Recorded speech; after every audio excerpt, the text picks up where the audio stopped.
smack low bell, and he's pouring it on. It's Niatros by 4, and he's going away. The Harness Racing Museum and Hall of Fame, a place where heroes come to life, preserving harness racing's treasured past while promoting its exciting future. And now get ready to harness your excitement with the thrill of harness racing's 3D simulator. The Harness Racing Museum and Hall of Fame, now offering free admission. Bigger, better, bolder than ever. Hi, and welcome back to our show. Have you ever done something you didn't like to do? You know, a lot of people do the same thing for a living. They don't necessarily like it. They brown bag it every day. They don't like it, but they need the paycheck. They have to support their families and whatever. Well, sometimes somebody wants to step outside the box and get rid of maybe the straight life, the jacket and tie kind of thing, and do what they really want to do inside, deep inside their hearts. Well, that's what happened with a member of the Harrah's Chester driving colony. His name is Corey Callahan. His story is an interesting one. Watch. Corey Callahan is like most drivers at Harrah's Chester. He comes from the family of horsemen. My family has done it for years. I mean, my grandfather had a few world champions, Miss Conadios, two-ride boy, and my dad has been involved in the business since the age of, I guess, as soon as he graduated high school, he kind of went right into it.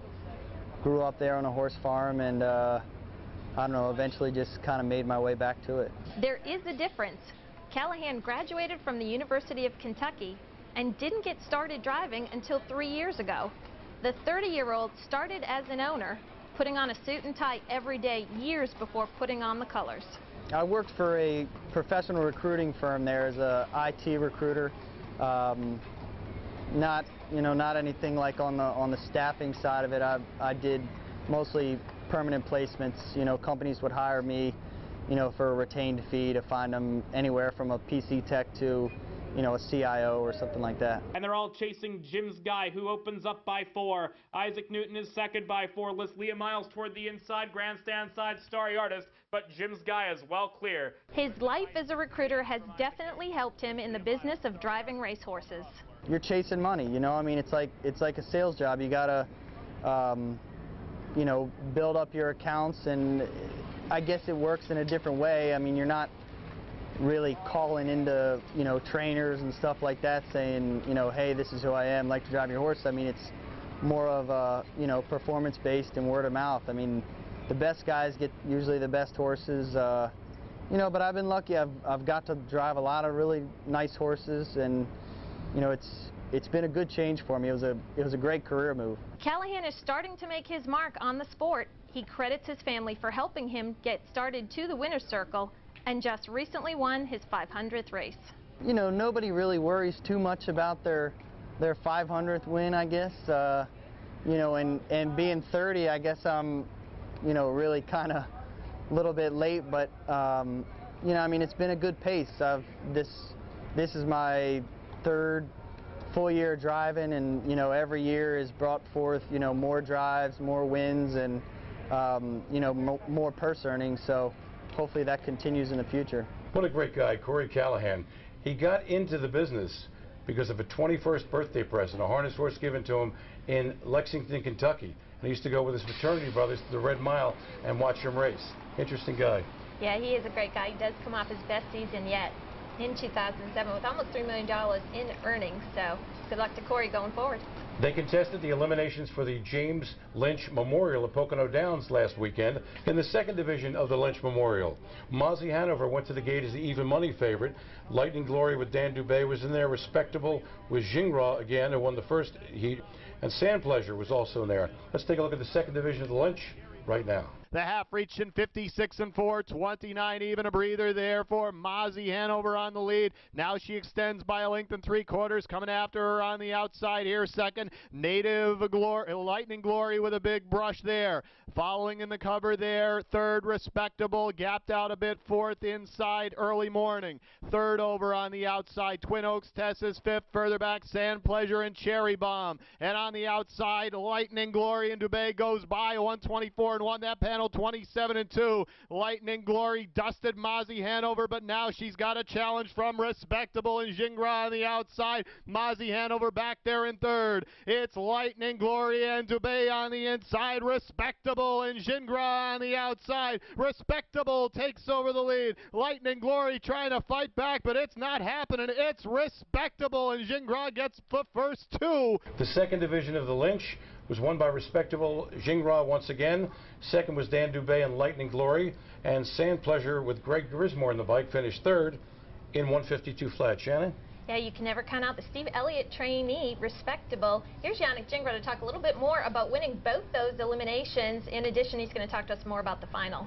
You won the first leg with Loving Caroline and the second leg with Respectable. So what did you decide to do? Which one? I chose Respectable.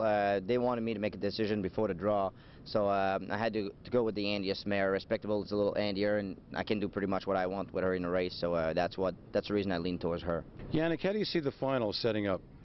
You know, it's really hard to set that up, but I really think that it's going to be a little bit of speed in there. They're going for 250,000. A lot of guys are going to be stepping out of there. I know I probably will be. Everybody would like to follow Native Bride either from behind or in the front. So out of the gate I'm going to be looking to see what Joe Pavia is going to do with Native Bride, because she's definitely the horse to beat. Well, after Yannick Gingrich won the first two divisions of the Lynch, luckily for the other drivers in the race, he didn't have it won in the last race, which was good for them. In the third and final division, Ideal Newton with Ron Pierce, who's in great form right now, and Native Bride with Joe Pavia Jr., they go head and head. 4-5 on Ideal Newton and even money on Native Bride. It's an exciting race. Let's watch. Underway, firing on the outside toward the lead. Bon Mo going to take over early. In between horses, moving up into second is Real Nasty Miss. Getting away on the rail third, Alice's Restaurant. Looking for a tuck there. Fourth is Ideal Newton. Fifth on the rail, Wild West Show. Native Bride is on the outside. Sixth with cover, and at the back of the pack, Fiddle Rose. Early on, Bon Mo has the lead. Grismore not content to sit. Going to go after her with Real Nasty Miss. And now settles back in as Bon Mo assumes the lead. 27 for the quarter. It's Bon Mo in off a win from Chester. She's ahead by a length here. Real Nasty Miss is second as they approach 3/8. Then comes Alice's Restaurant, a winner at Harrington last time out. Ideal Newton coming off a second in the Miss New Jersey. The 4-5 favorite is now fourth on the outside. Following that cover, Native Bride, 7 wins and 8 tries. Lifetime, she's fifth. Down on the rail, sixth, Wild West Show, and the maiden Fiddle Rose is last a half. 55-4, 28-4. They're flying up here on the front end. It's Bon Mo with the lead. Mark Lewis in the bike has it by a length and a half. Inside second there, Real Nasty Miss. Outside grinding away, there's Pierce with Ideal Newton third. Boxed in fourth there, Alice's Restaurant. Native Bride has moved second over now into fifth. Also in the outer flow, Fiddle Rose and the trailer Wild West Show. They get to three quarters in 1:23-4. 28 the third panel. It's still Bon Mo on the outside. Ideal Newton 3 wide. Here comes Native Bride, and Native Bride sweeping up to take the lead as they round the final turn. Native Bride takes over by 2. Ideal Newton is back there in second. Real Nasty Miss third, but it's Native Bride. They have no answers for this filly, and she's going to pace away and hide here for the win. Well, the betting public figured it exactly right in the third division of the Lynch. As the two chalks went head-to-head, the 4-5 favorite Ideal Newton gets bested by Native Bride, who benefited from a perfect trip behind that rival. So it was number 7, Native Bride with Joe Pavia Jr., the winner. Number 5, Ideal Newton with Ron Pierce second. And a maiden, Fiddle Rose, made the final cut with Mike Simon. So that's how it sets up for the final of the Lynch to take place later today. So why not come on out to Harris Chester and bet that? It'll be a heck of a time. When we come back from our break, a very popular feature with the fans is our Blast from the Past. And today we'll take a look at 7 o'clock. The Tyler B. Pacer, who won 27 of 59 lifetime starts, will go back and look at one of his classic races right here on the show. Don't go away.